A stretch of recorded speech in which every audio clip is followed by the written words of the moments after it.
afternoon, everyone, and welcome to the Federal Youth Network Departmental Showcase. Bienvenue au Ministère sous les projecteurs du réseau des jeunes fonctionnaires fédéraux.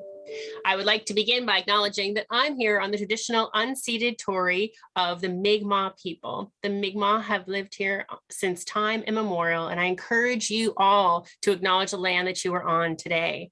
Certains d'entre vous viennent de peut-être diverses régions au pays, et je vous encourage donc à prendre un moment pour reconnaître le territoire que vous occupez.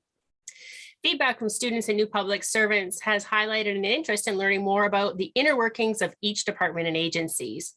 To support public service renewal, recruitment, and retention, the Federal Youth Network is offering this series featuring select organizations where they can address perceptions about their departments and agencies. They can highlight important work that they do and share with potential employees what a typical role in this organization looks like.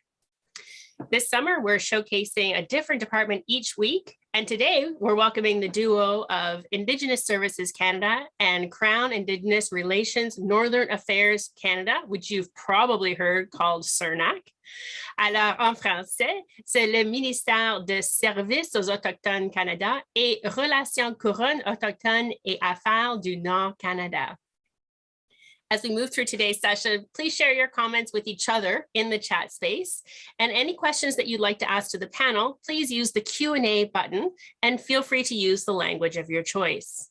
The best part is that you can upvote your questions that you like by clicking on the thumbs up button. So be sure to check the questions that others are asking.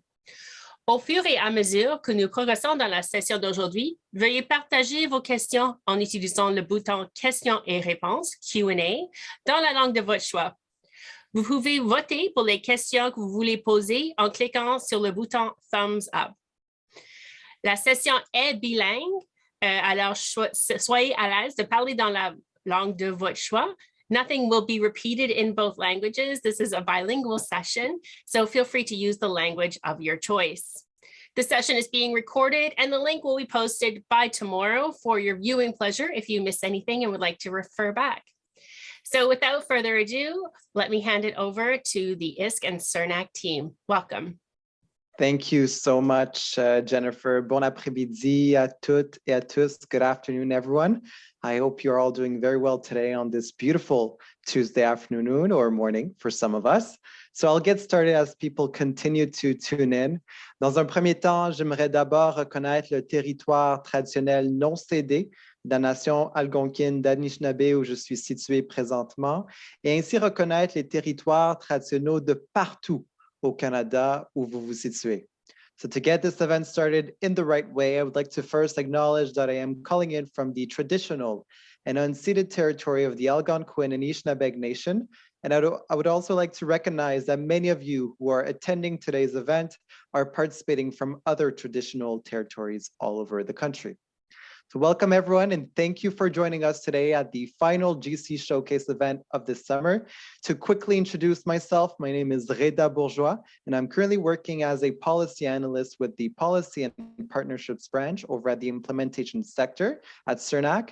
And I'm also leading the role of the Vice President of Learning with the CIRNAC and ISC Young Professionals Network. And today, I have the pleasure of moderating this event.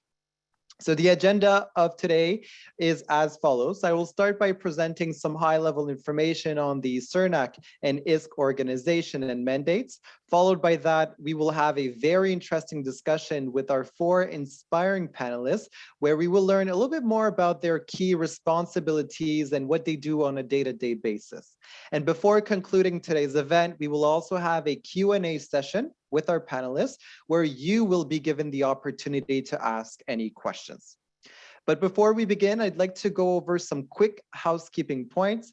Please note that this presentation will be bilingual. So throughout the event, you will see the PowerPoints in both official languages on the screen. On this note, please feel free to ask questions in the language of your choice. So if you have any questions for the panelists during the Q&A session, please feel free to use the chat function in the bar. And finally, just a note that for this presentation, we do not have any HR experts with us. So we won't be answering questions related to HR for CIRNAC and ISC. However, if there are any questions that are beyond the scope of the event, you can always use the YPN generic email address provided in the chat, and we will make sure to forward your question to the right team. Thank you. So today we have the pleasure of having with us 4 inspiring panelists from very different areas of the departments. First up, we have Julia Martini, based in the National Capital Region, who is a social policy analyst with the Modern Treaty Implementation Office Directorate over at the implementation sector at CIRNAC.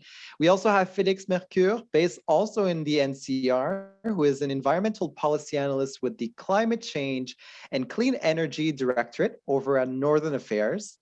Troisièmement, nous avons Anna Burnett à Ottawa, qui est analyste politique au sein du secteur de la réforme des services aux enfants et aux familles à SAC. And last but not least, we have Beverly Thompson, based in Regina, who is currently a nurse policy advisor for the Home, Community, and Preventive Care Division in the First Nations and Inuit Health Branch at ISC. So on behalf of the department, I would like to thank you all for accepting our invitation. We are extremely happy to have you all with us for the next hour. Before moving on to the discussion piece of the event with our panelists, I would like to take some time to give a brief overview of each department. So going over the organization and its mandate priorities, afin de vous présenter un portrait général de nos ministères et de nos priorités. So for everyone's context, Crown Indigenous Relations and Northern Affairs Canada, CIRNAC, and Indigenous Services Canada, ISC, were formed out of the old Department of Indigenous and Northern Affairs Canada, also known as INAC, which was dissolved in 2019. So the two new departments, CIRNAC and ISC, have related but slightly different mandates. So CIRNAC's mandate, as you can see on the screen, is to renew the nation-to-nation, Inuit Crown, government-to-government relationship between Canada and First Nations, Inuit and Métis. It is also to modernize the Government of Canada's structures to enable Indigenous peoples to build capacity and support their vision of self-determination. And last but not least, to lead the Government of Canada's work in the North. So CIRNAC's budget for this year, as you can see on the screen, is just over $7 billion and has approximately 2,000 employees, which are split almost equally between the regions and the National Capital Region. So at CIRNAC, we have 2 ministers.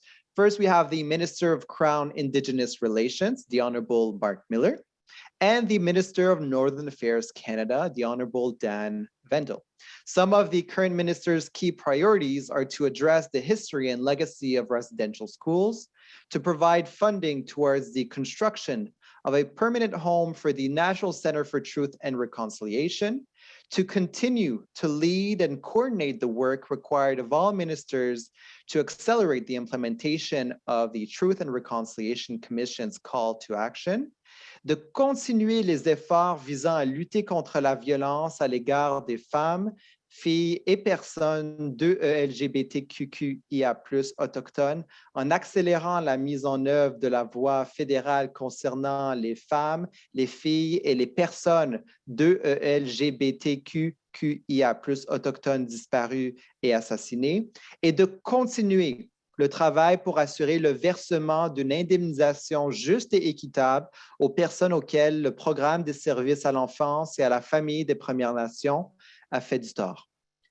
Et du côté de SAC, maintenant, nous avons la ministre des Services aux Autochtones Canada, l'honorable Patty Hadjou. Indigenous Services Canada's mandate, as you can see on the screen, if we can just switch the slide, that'd be great. Thank you so much, is to work collaboratively with partners to improve access to high quality services for First Nations, Inuit, and Métis. Additionally, their vision is to support and empower Indigenous peoples to independently deliver services and address the socio-economic conditions in their communities.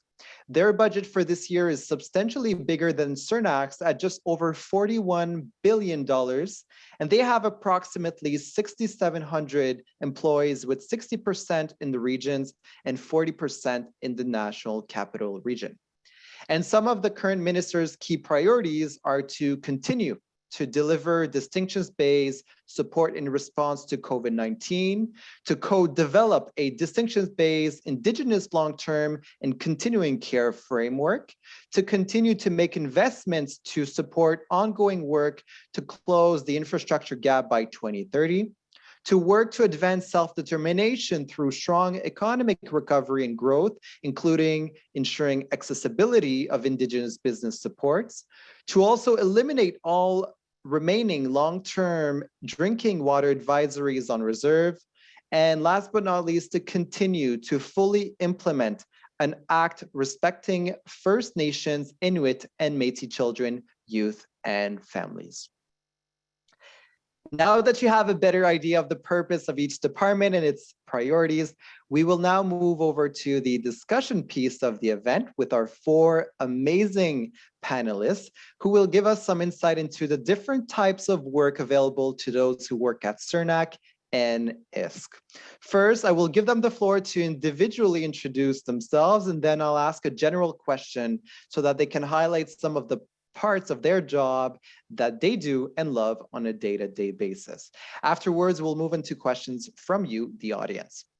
So first up, we have Julia Martini, who is a social policy analyst with CIRNAC. Over to you, Julia. Thanks, Cleda. And hi, everyone. It's great to be here today. So I'm a social policy analyst within the implementation sector of CIRNAC. I started my position in 2020. I came in as a casual during my master's in public policy and administration. And then eventually I was hired indeterminately. And I'm now in the social policy analyst role. And throughout my time in the MTIO, I've had a variety of different tasks. So really our main role is to work in partnership and collaboration with modern treaty and self-government partners on very different whole of government policy issues and implementation issues. I started off working with the Deputy Minister's Oversight Committee. So this is a committee that brings together deputies across the government and they talk about implementation issues.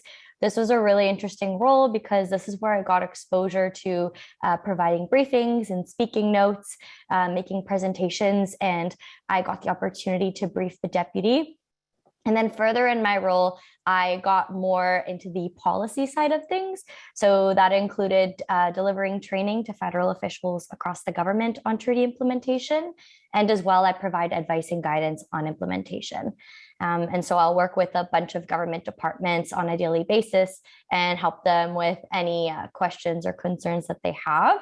Really, it's about ensuring that all policies, legislation, regulations, and things that Canada puts forward align with modern treaty and self-government obligations. These are agreements that the Crown has signed on to, and they're constitutionally protected, and they're one path for self-determination for Indigenous partners. That's awesome. Thank you so much, Julia. Now on to Félix Mercure, who is an environmental policy analyst with CIRNAC. Over to you, Félix. Merci, Reda. And good afternoon or good morning, everyone. So my name is Felix. I'm joining you today from the unceded and unsurrendered territory of the Algonquin and Anishinaabe people. As it says on the slide, I'm currently an environmental policy analyst working under the Climate Change and Clean Energy Directorate of Northern Affairs, which when I mention to people, sometimes folks are not aware that CIRNAC actually has climate change and clean energy funding programs. I started as a student back in 2012 and then did a second term in 2013. And then I was lucky to get bridged in 2016. And since then, I've actually come and gone from the department. I've been able to do an interchange and go on assignment at NRCan. But I keep coming back to CIRNAC because I do really love the culture and the people that I work with. Our directorate actually has 4 climate change programs. So we have adaptation programming, clean energy programming, as well as climate monitoring programming for the North and for First Nation communities in the South. The program I work for specifically is called Northern Reach. This is a clean energy funding program that supports any clean energy projects really in the North, and we give priority to Indigenous-led projects. I've been with the program for 7 years now, and my responsibility has mainly been to lead on the Northwest Territories region. So the way our program is divided is we're responsible for serving 5 regions in the North, so the 3 territories, as well as the 2 Inuit regions in Quebec and Labrador, known as Nunavik and Nunatsiavut. So as I mentioned, I'm the lead for the NWT region, which requires me to be an expert in energy policy, programs and projects in the region, and have close ties with the government of Northwest Territories, who are actually responsible for the energy policy in the territory. So on a day-to-day, I review and evaluate funding proposals that come into our program. These include projects like solar, wind, biomass, which is using wood as a heat source, energy efficiency upgrades, feasibility studies, and related capacity building projects like training or curriculum development, as well as engagement. What I love most about my job is that I work to foster strong relationships with Northerners, Indigenous governments and territorial governments, as well as community members. So my job actually allows me to travel quite regularly to the North, going to Yellowknife, Inuvik, Whitehorse, or other smaller communities for conferences, engagement, and meetings. And having been with the program off and on for 7 years, I do feel really privileged to have been able to build strong connections in the North, which really makes my job worthwhile. The part that's less exciting is that, which I call feeding the machine of government, involves drafting briefing materials, ministerial correspondence, which is like responding to letters that come into our senior management, preparing ministerial trips, media inquiries, and that sort of thing. My job also requires a lot of interdepartmental coordination, so I work closely with other departments involved in the clean energy policy and program space, primarily Natural Resources Canada, Environment and Climate Change Canada, Infrastructure Canada, and Indigenous Services. Yeah, so I will end there. Thank you very much. That's awesome, and it's very interesting. Thank you so much for sharing, Felix. Now into our first panelist from ISC, Hannah Burnett, who is a policy analyst with the Children and Families branch at ISC. Over to you, Hannah. Hi there, thank you so much. So I'm a policy analyst at Indigenous Services Canada's Child and Family Services Reform sector. I'm on the Litigation, Policy and Partnerships team. I'm also one of the co-chairs of the Young Professional Network at ISC. And I started here as an FSWEP student in April 2019 while I was doing my undergraduate degree in history at U Ottawa. I was bridged in after I graduated, and I've been here for 3 years now. Most of my work at Child and Family Services centers around a 2016 Canadian Human Rights Tribunal ruling that found that Canada discriminated against First Nations children and families on reserve and in the Yukon by not providing adequate funding for child and family services. So in my job, I help develop policy proposals that are based on discussions with partners on how to reform child and family services to ensure that that discrimination never happens again. To develop the new policies, I do research, analyze existing research, support senior management in meetings with partners like First Nations and advocates.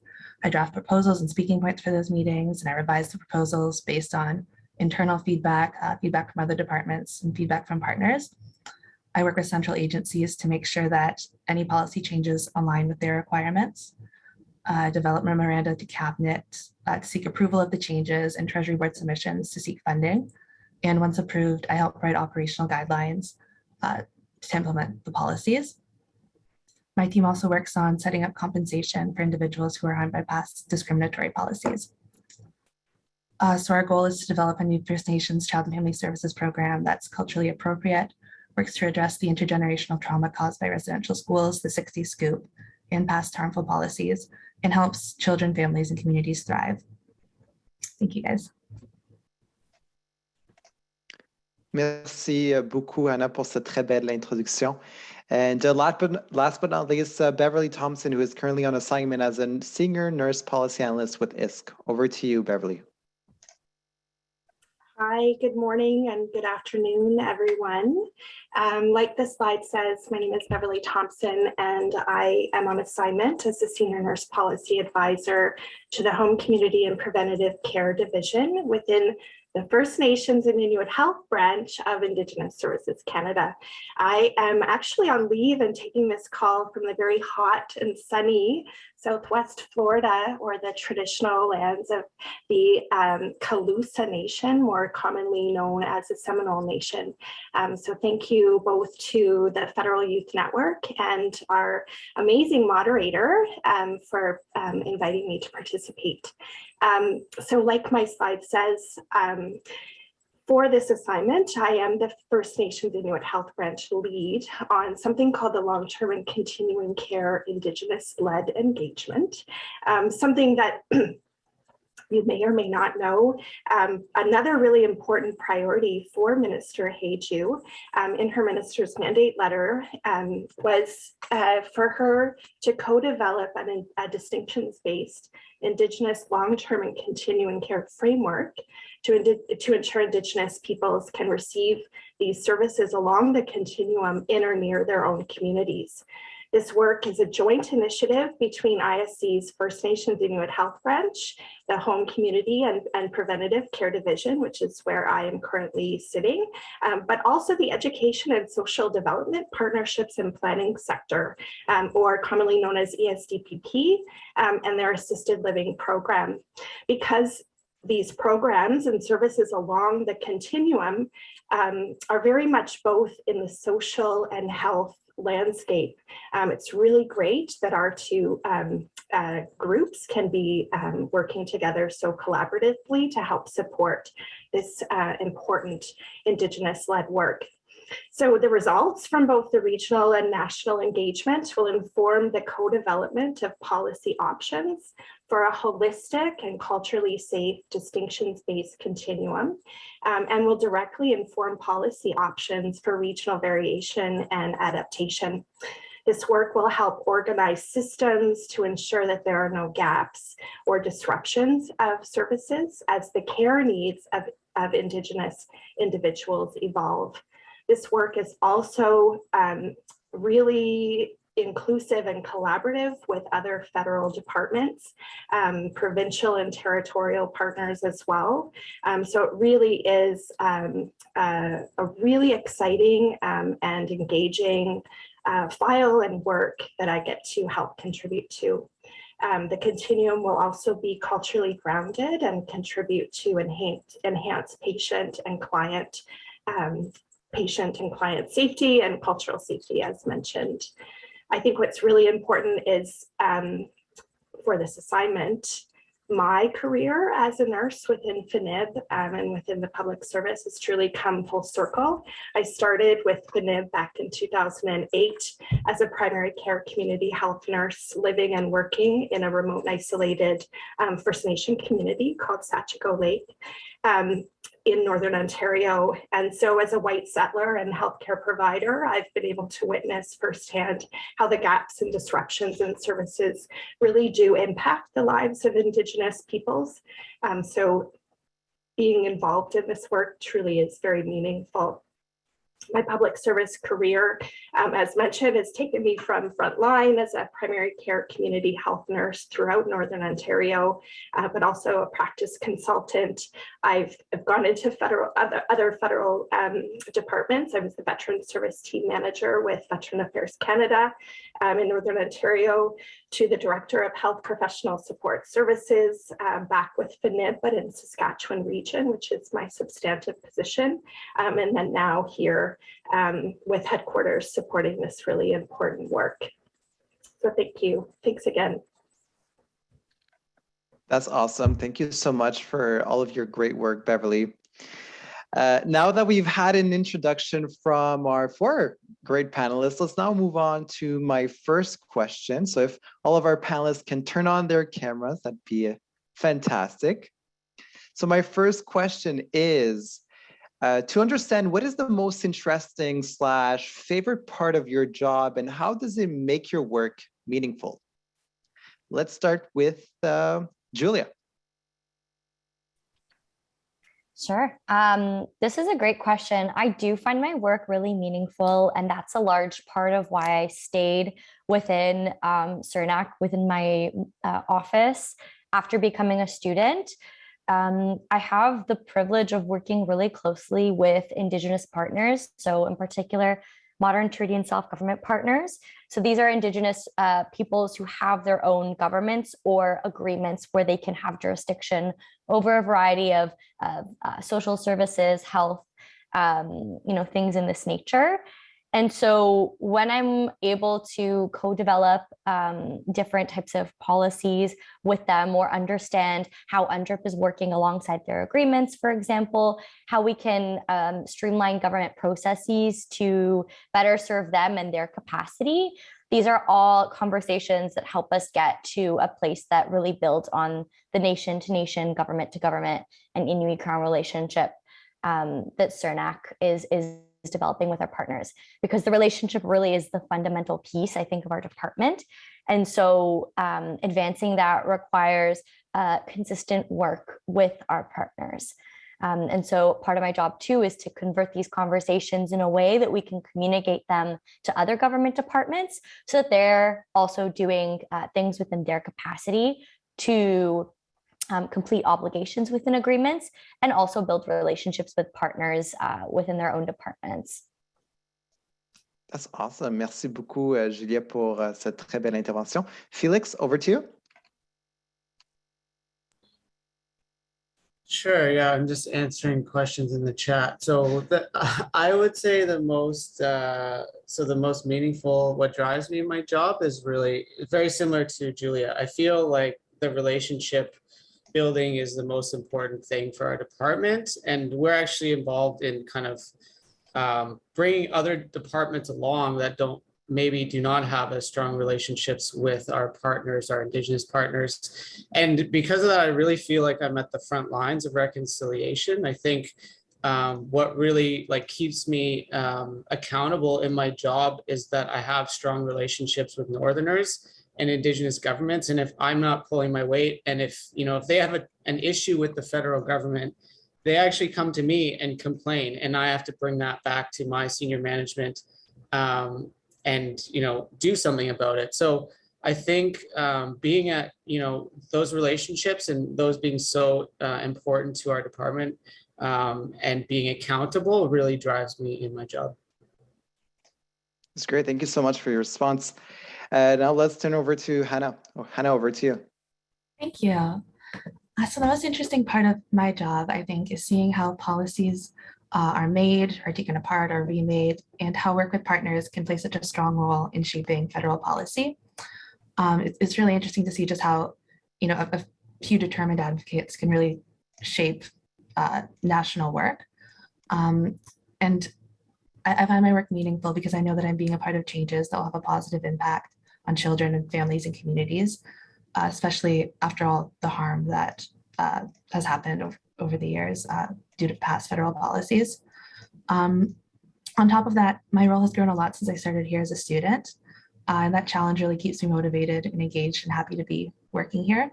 And I also really like all my colleagues. Everybody that I've worked with in the department has been just so nice so far. So I really like that aspect of it too. Thanks. We like you too, Hannah. Thank you. Et enfin, je vais maintenant me tourner vers Beverly. Beverly, over to you.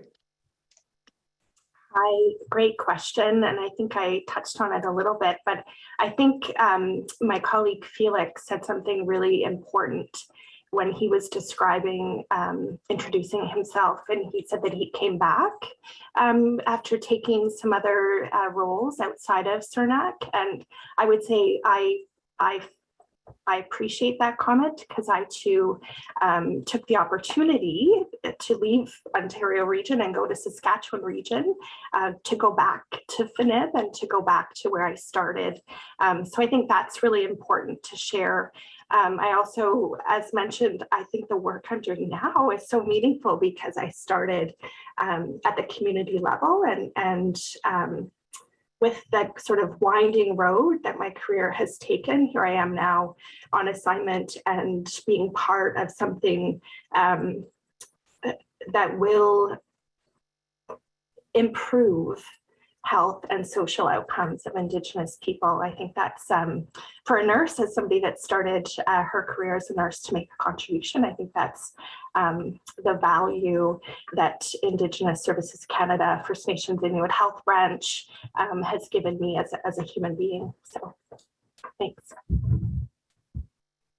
That's awesome. Thank you so much to all of you for all of your hard work and all of your fantastic answers. Now let's move on to some questions from the audience. So please note for everyone that your questions can be directed at a specific person or two, or can be applied to everyone. So if you have any questions, please feel free to add them in the chat bar below. Alors, si vous avez une question pour nos panélistes, n'hésitez surtout pas à écrire votre question dans la boîte à clavardage. Alors, je vais maintenant regarder aux questions dans la boîte de clavardage. Je vois que nous avons une question très, très populaire. So it's a question in English. Okay, so it's how will the long-term drinking water advisories on reserves will be eliminated? How is this being done so far? So this is a question from Karina Leclerc. Is there anyone from our panelists would like to answer?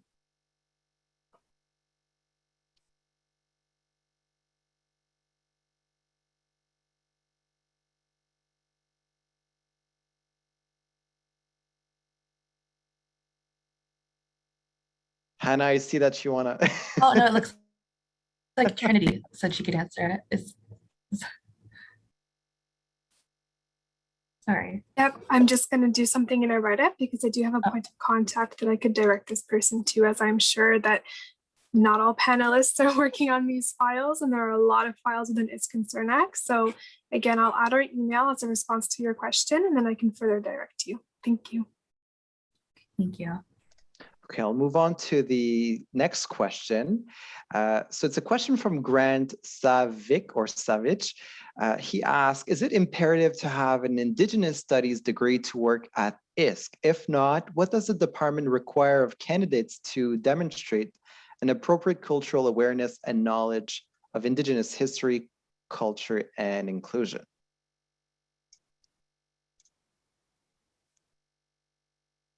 I can start off with this one. I know that when I was a student coming into government, one of the first questions I was asked by my interviewers is my academic background and what types of courses I had taken regarding Indigenous governance or policy or self-determination.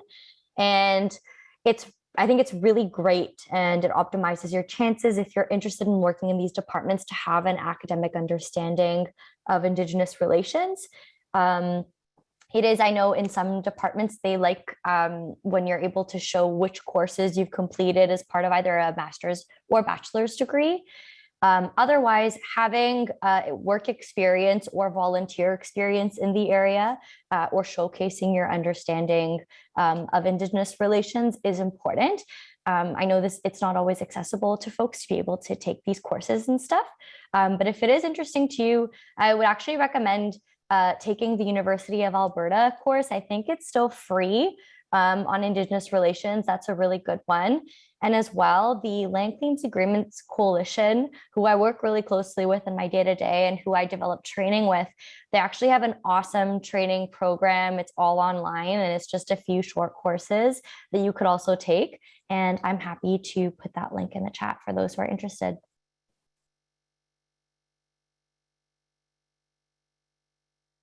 Awesome. Thank you so much, Julia. Is there anyone else from our panel that would like to answer? I was going to say something. Sorry, go ahead, Hannah. I don't think I have anything else other than what Julia said. Okay. That's what I was going to say. I just wanted to add on that the department does have a requirement for cultural competency training that they instituted 2 years ago. So as a minimum, all employees have to do 2 days of cultural competency training as a minimum. And the department has a lot of cultural competency events that they set up so that people have opportunities to learn more about Indigenous cultures and the people that we're working for. Great answers. Awesome. Thank you so much, Hannah and Julia, for your great responses. If I take a look at the Q&A chat bar, I see another great question. It's coming from Anonymous, so we don't know who's asking the question. So the question is, do you have any tips for networking and maintaining professional relationships to get bridged in? So I'll turn over to our panel. Beverly? Can I jump in? Okay. Of course. I think actually being looped into this group is a really great first thing that you should do. So check number one. I know as a manager, I have stayed really closely connected with the National Managers Group. It's a sister group to the Federal Youth Network. So that's really important as well. I would say actually it was through the National Managers Association or group, NMC, not sure what the C stands for, but group, committee, group, coalition, whatever. They have a number of offerings, if you will, whether it be networking, coaching, etc. So I couldn't say more to stay connected with the Federal Youth Network, but then also more to that is the National Managers Group.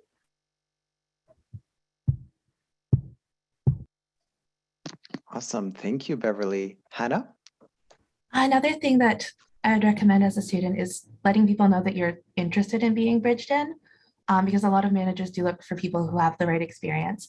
And so if you tell your manager or other managers on your team or people that you've worked with that you've really enjoyed your experience in the government and you're going to be graduating on this date and you're interested in a contractor getting bridged in afterwards, they might remember you. Also, just don't be afraid to talk to them like they're people, like they're your managers, and do good work. But trying to build those warm connections will also get you remembered, and I find get them more eager to bring you back.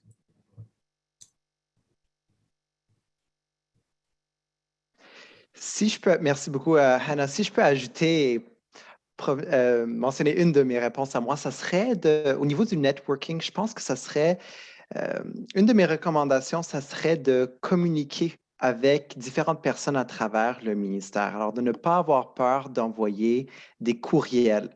Et lorsque je dis des courriels, je parle des courriels à toute personne. Par exemple, la façon dont moi, j'ai réussi à joindre le ministère des Affaires autochtones, c'est grâce à mon sous-ministre adjoint, Joe Wild. Je lui avais envoyé un courriel lorsque je travaillais à Affaires mondiales Canada. Et je lui ai envoyé un courriel, je lui ai envoyé mon résumé également, lui laissant savoir de mes intérêts, de mes préférences. Et ensuite, on a eu une discussion. Et en quelques semaines, j'ai eu une entrevue avec un directeur et ensuite un superviseur. Et c'est comme ça que j'ai réussi à devenir un employé indéterminé au sein du ministère. Alors, il y a différentes façons de contourner pas le système, mais de rentrer en tant que fonctionnaire au sein du gouvernement du Canada. L'une de ces façons, c'est d'envoyer des courriels. Some people might call it cold emails, like to send emails to different people across the department and to reach out to other people. Alors ça serait une de mes recommandations pour vous au niveau du networking. Is there anyone else from our panel that would like to answer this question?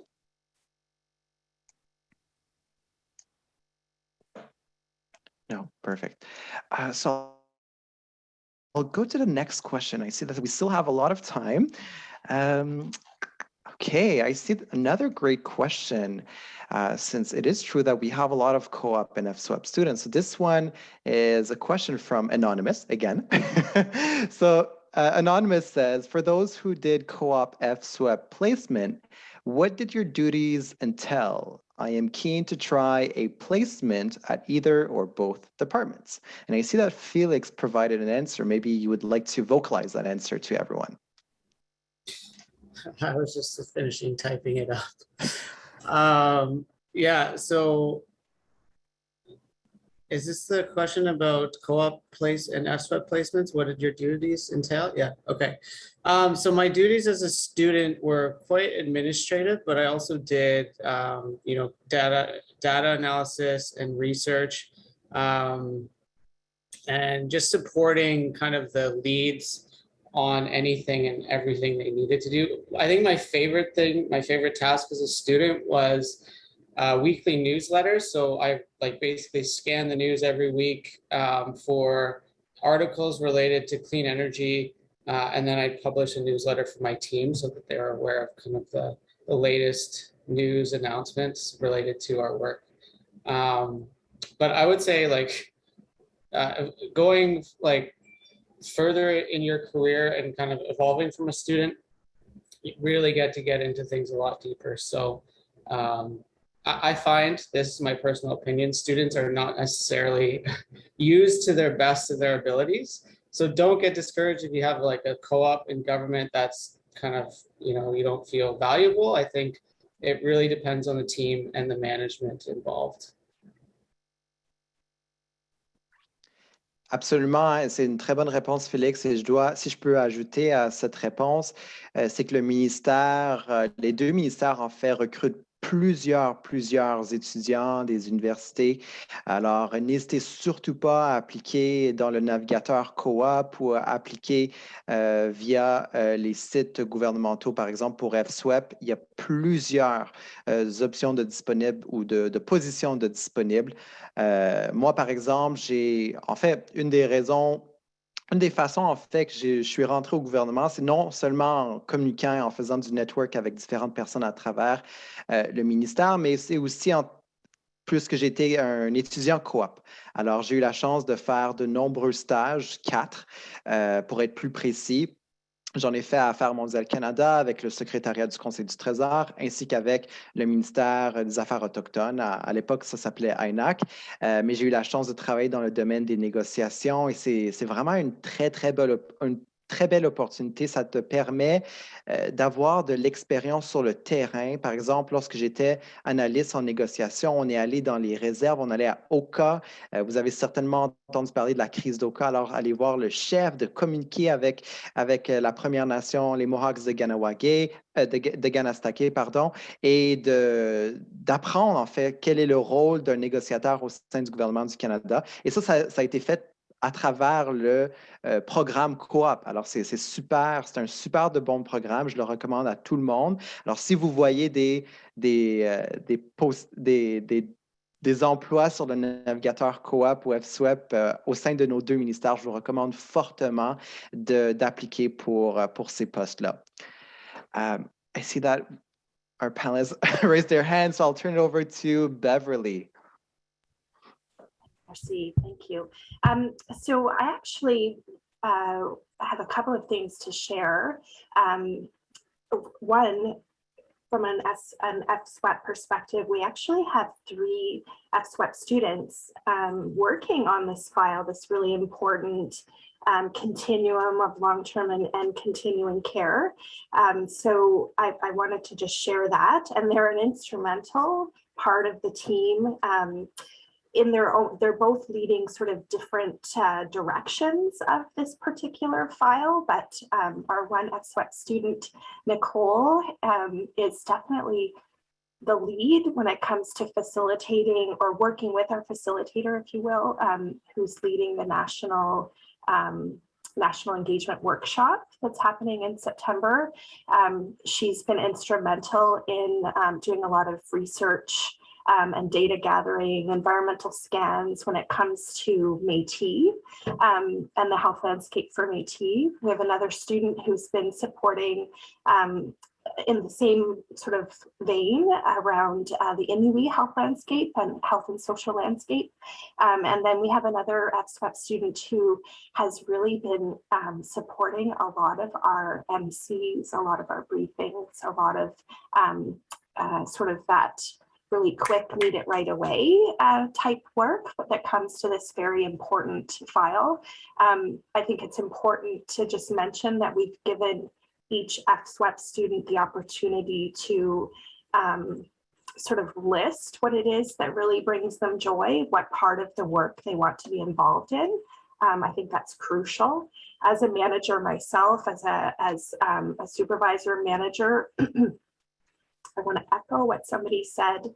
As an SWEP student, communicate your desire to stay on. In fact, that communication has happened, and our SWEP students will be continuing on as they go back to school. So I think that's really important to share. As a nursing perspective, and somebody that actually started my nursing career right out of school, working on reserve, you have the, not through the SWEP program, but you have the opportunity to be mentored. When you're just out of school and you're entering into the public service, you have an opportunity as a newbie to get mentored and are paired with some senior health providers, or even outside of nursing, senior people that can help sort of make your introduction to the public service smooth and really enjoyable. Absolutely. And your chances of getting bridged in as a student, like to become an indeterminate employee, are much higher when you go through the co-op and FSWEP program. That's how supervisors or higher senior management use this as a rationale to bridge you in. So it's definitely a great way to enter as a public servant. And yes, at CIRNAC and ISC, we work. Students work. We work very hard. We don't print stuff. I know there's this myth around, students, they just print things, print binders. No, here at CIRNAC and ISC, we work very hard. Julia, I see that you have your hand raised. Over to you. Yeah, so I actually came from a really different situation. I was never bridged in. I was actually never a student in government. I was taken on just by a casual contract. So I was a student at the time of my casual. I just wasn't hired on through a co-op or FSWEP contract. So to show from my perspective, it's still very possible for people to be I don't want to use the term bridged in because it's a little bit differently, but be hired indeterminately through these different kinds of contracting opportunities that are available to you. I also found that within my role as a student, because I was hired as a junior analyst, because I was in a smaller team, I was doing a lot of really interesting work, a lot of interesting legwork as well. I didn't do a lot of administrative work. I was heavy within research. I was brought right into conversations with partners, I think within like a few weeks of me joining the government. So I think, of course, every team is a little bit different in the way that they work and the main duties they have to, be doing every day. But I also think that there's space for students or people who are coming in on casual contracts to be able to ask for opportunities that they're looking for. I think that's really important. I made it known the areas that were interesting to me. And so my supervisor was really supportive in helping me to get there. So really, I don't think the door is closed if you're not entering the government as a student. It is maybe a little bit difficult. But if you are, a passionate worker and you're really enjoying your job and the team has space for you to stay, supervisors are usually quite supportive in doing what that takes to get you in a position on the team.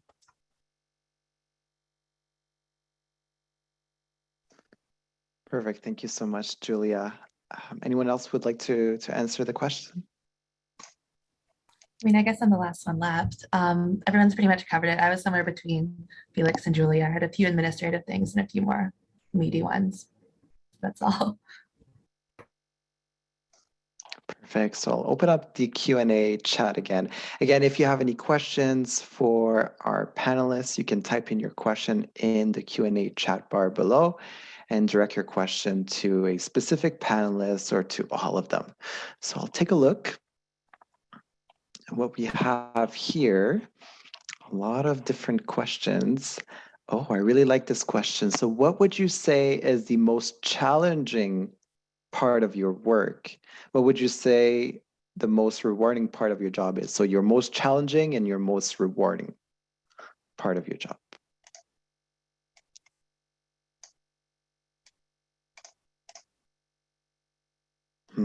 Our panelists are thinking. I could start us off. I think a challenge, and I think everybody on the panel will be agreeing with me, is understanding how to work with other people and other departments. The government is a huge, huge machine, and every department has very unique mandate commitments and goals that they need to accomplish, under the government of the day.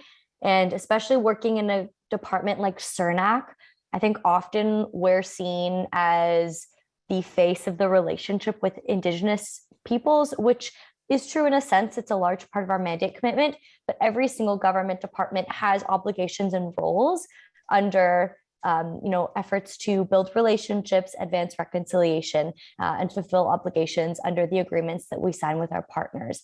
And so I think a challenge definitely is working with a very different priorities and things that other departments have to do on their day-to-day alongside advancing, different efforts to advance reconciliation and self-determination.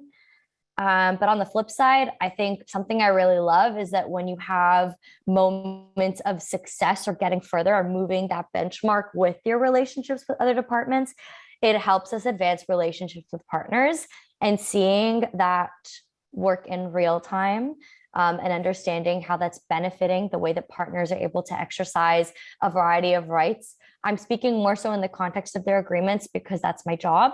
But I think seeing that work is really rewarding because that relationship building is a key piece. And so I think as long as that is the focus for all departments, really meaningful work takes place. Totally agree with you, Julia. Moi qui ai travaillé dans le domaine des négociations, de voir le progrès et la relation entre le Canada et la Première Nation évoluer, c'est toujours un bon sentiment. Et non, I can definitely relate, and I totally agree with you. Felix, would you like to respond? Yeah, I'll just build on that and build on something I alluded to at the beginning. So I would say, yeah, the most rewarding and challenging part of my job is relationship building. And that goes all the kind of add a little story that really stuck with me from really early on in my job at CIRNAC. I traveled to Inuvik for a conference on clean energy and climate change, and basically all the Indigenous communities in the region were there. And when I introduced myself to one of the elders in the room, they're like, "Oh, you're from, INAC. Great to see you here. We haven't seen you up here in like 10 years. And, that was my first kind of person that I met at this conference, being, super junior in the government. And it was kind of eye-opening to be like, oh, right. Like everywhere I go, I carry that legacy of residential school and, trauma that we've caused to these communities. So carrying that and having an understanding of that really drives me to do better and to, build that relationship in a better way than the government has in the past. And so personally, that really drives me also to just do work on my own, to learn about Indigenous worldview and read Indigenous authors and just like do work personally to help me be a better public servant for CIRNAC. Excellent, merci beaucoup Félix pour cette très belle réponse. Je vais regarder peut-être pour une dernière question. Je vois qu'il est maintenant 2h23.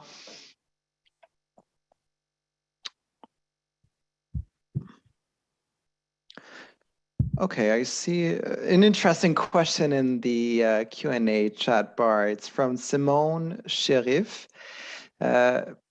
He or she says, I've been fortunate enough to compete for a PM4 position at ISC, but it seems that postings are infrequent. Is this due to minimal turnover? Do managers at ISC or CIRNAC typically hire through alternate avenues? Also, for those of us who are not students, have the panelists have any suggestions on how we may gain access to opportunities at ISC and or CIRNAC? Is it largely networking? And what types of positions are dominant at CIRNAC and ISC? Julia? Yeah, I wrote this in the chat under one of the questions directed to me, but one underutilized resource that I find is Facebook. So if you don't have a Facebook account, I do recommend making one and joining various GC jobs groups. A lot of managers do informal hiring over Facebook. They also look for student positions. I know currently we are under a government who has a lot of booming policy priorities, and so people are looking for capacity.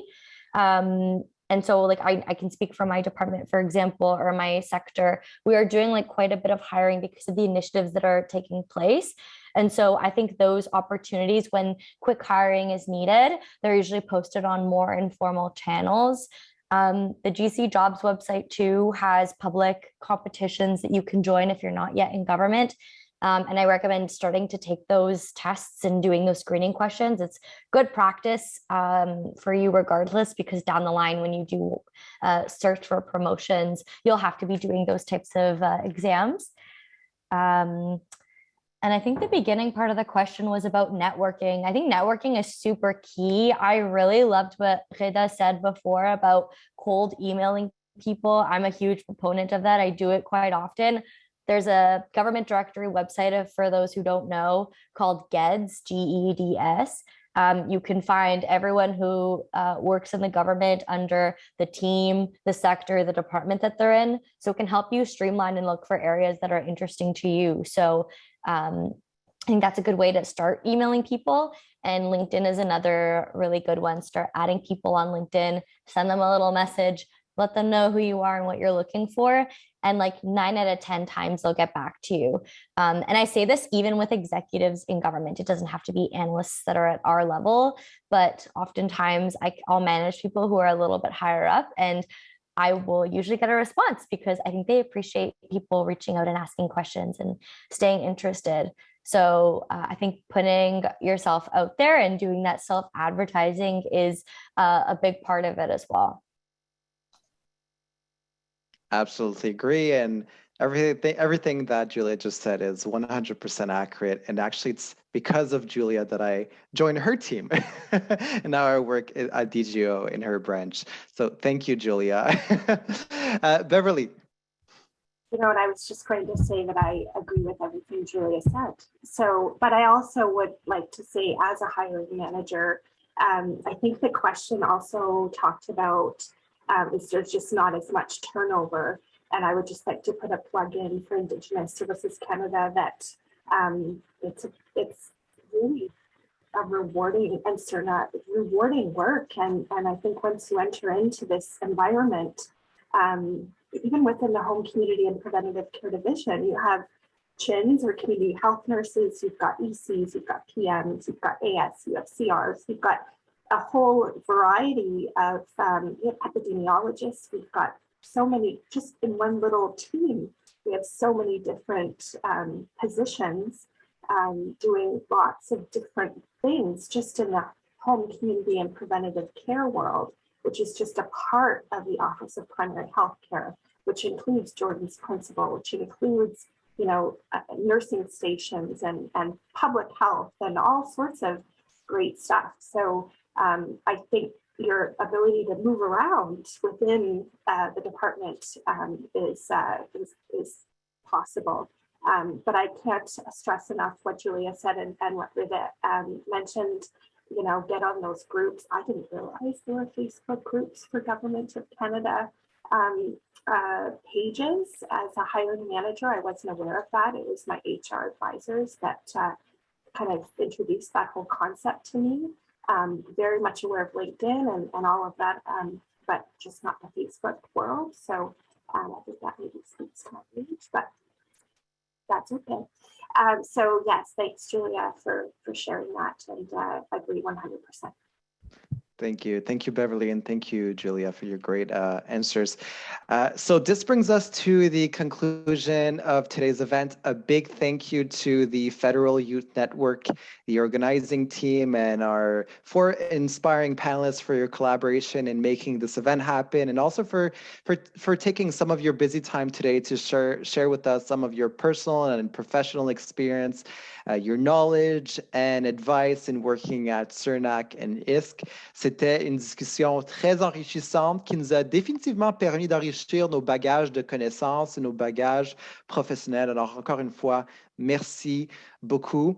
And last but not least, thank you to everyone for attending and participating to today's event. We hope the information provided today was insightful and answered some of your questions. But before letting you all go, please know that we have a variety of interesting jobs across the departments in several areas that are evolving, exciting, important, and meaningful. So to check out and apply to these various jobs, please feel free to visit the Government of Canada's website, jobs.gc.ca, to see all of the available positions at ISC and CIRNAC.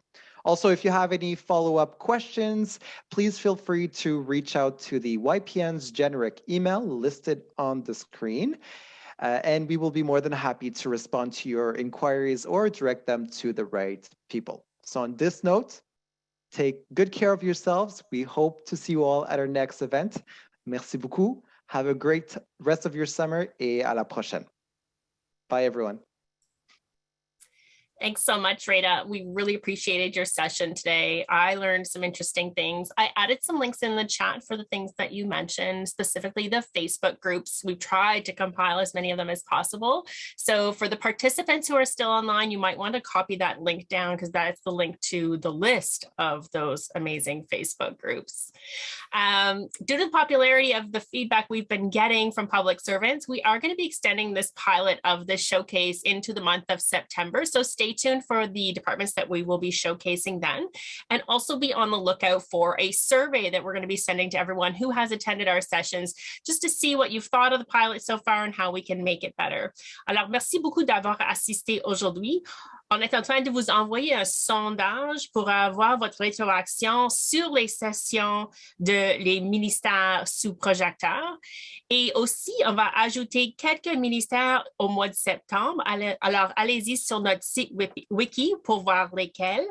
As a reminder, you can find the resources from today's showcase as well as other recordings on our wiki page. The link to today's recording will be posted likely tomorrow. Et pour vous faire rappeler, toutes les ressources ainsi que les enregistrements des sessions précédentes et celui d'aujourd'hui sont sur notre page wiki. So thank you very much, ISC and CIRNAC. You guys were fantastic and a great way to wrap up this part of the series. Thank you and have a great day.